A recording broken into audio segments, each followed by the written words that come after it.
Hello welcome to our channel. ఇవాళ recipe వచ్చేసి మంచి ఐరన్ ఫుడ్ అనమాట. రాగి పిండితో లడ్డూలు చేసా ఫ్రెండ్స్.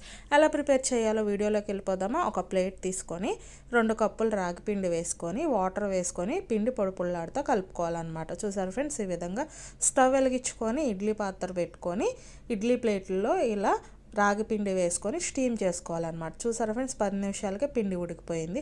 అలాగే పచ్చి కొబ్బరి తురుముకొని అలాగే పైన వేసుకొని మళ్ళీ మూత పెట్టుకొని ఒక 5 నిమిషాలు ఉడికించుకోవాలన్నమాట. చూసారా ఫ్రెండ్స్, అదే ప్లేట్లో మళ్ళీ 1 కప్పు బెల్లం వేసుకొని అలాగే స్టీమ్ చేసుకున్న కొబ్బరి రాగి పిండి వేసుకొని అలాగే వేయించుకున్న జీడిపప్పు బాదం పప్పు కిస్మిస్ నేతిలో వేయించుకొని వేసుకున్నా ఫ్రెండ్స్. చూసారా ఫ్రెండ్స్, అన్నీ కలుపుకొని ఉండల్లాగా చుట్టుకోవటం అనమాట.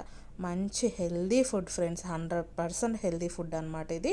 నా వీడియో నచ్చిందా లైక్ చేయండి, షేర్ చేయండి, సబ్స్క్రైబ్ చేసుకోండి. అలాగే మనకి 1 వీక్ దాకా నిల్వ ఉంటాయి అన్నమాట. ఈ లడ్డూలు చాలా టేస్టీగా ఉంటాయి. ఒకసారి ట్రై